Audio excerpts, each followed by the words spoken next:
हम पैर तक पकड़े, अकेले हम किसके सब पुलिस को बोले अंकल कुछ तो करिए, कम से कम गाड़ी में तो बिठाइए। कुछ बैठा नहीं रहा था और ना ही किसी के तरफ देख रहा था, सब साइड में होकर के तमाशा देख रहा था वो लोग। कम से कम बीच में आकर के भीड़ भी हटाते, कुछ नहीं कर रहे थे वो लोग। इतना तकलीफ से मरे कि कोई अपने बाप को तकलीफ से इतना मरते हुए देख के कैसे रह सकता है, बताइए ना। हम लोग आपके सामने अपने पापा को देख के मरते हुए। बाप सब कुछ होता है इंसान के लिए, बाप ही नहीं है, हम सब मार दिए ऐसे मारे, इतना तकलीफ से मारे मेरे पापा को। हम लोग को काट देंगे, कहते मेरे पापा को काट देंगे, हम लोग भी काटेंगे, देखा अपने पापा को टुकड़ा टुकड़ा कर देंगे।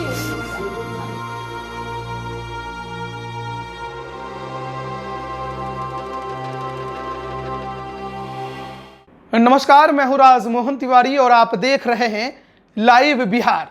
यह तस्वीर उसी मधुबनी जिले के मोहम्मदपुर गांव के उस पीड़ित परिवार की है जिसके परिवार के 5 सदस्यों को होली के दिन बेरहमी से अपराधियों के द्वारा मौत के घाट उतार दिया गया। अब तक उसका जो मुख्य अभियुक्त है, जिसके कहने पर यह सारी घटनाएं घटी, वो पुलिस के हत्थे नहीं चढ़ा है।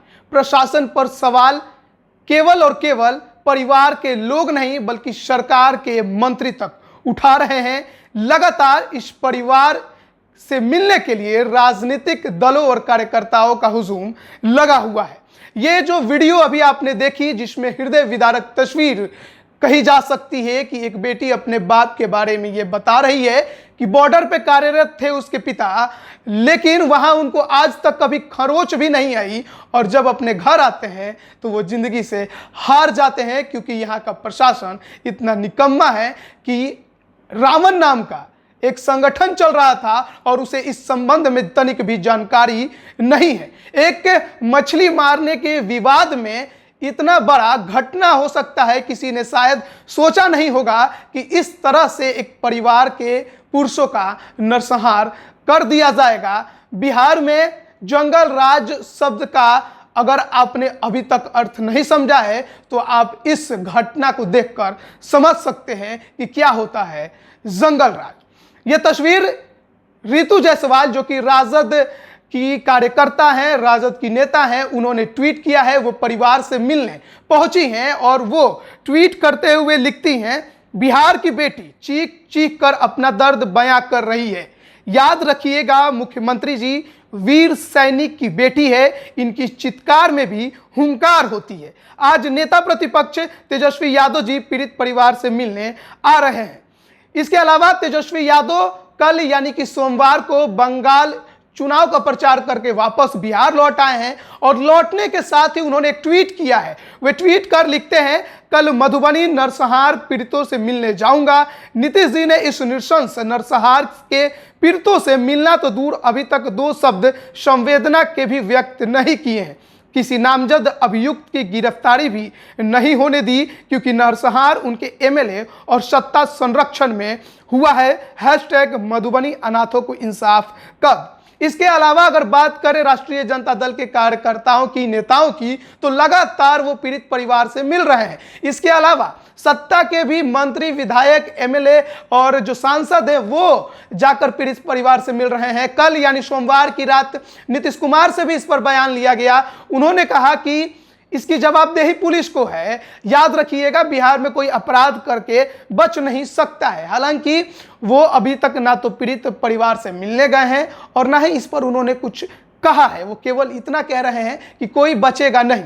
अब देखना है कि आखिर कब तक वो जो अभियुक्त है, जो मुख्य अभियुक्त जिसके बारे में बात की जा रही है, वो कब तक पुलिस के गिरफ्त में आता है। और जिन एमएलए की बात की जा रही है, जिस बीजेपी एमएलए के बारे में बताया जा रहा है, आखिर वो कब तक उनके ऊपर कार्रवाई होती है, क्या वो भी गिरफ्त में आएंगे, ये बड़ा सवाल है। क्योंकि शायद इस तरह का अभी तक घटनाक्रम पिछले कुछ सालों में या दशकों में आपने नहीं देखा होगा। लेकिन ये जिस तरह से घटना हुई है, जिस तरीके से इसे अंजाम दिया गया, जिस तरह से एक पूरे परिवार का नरसंहार कर दिया गया, वो अब जातीय संघर्ष को भी जन्म देती नजर आ रही है। और लगातार जिस समुदाय के लोगों की नरसंहार किया गया, उस समुदाय के लोग, खासकर नेता, वो मिलने आ रहे हैं।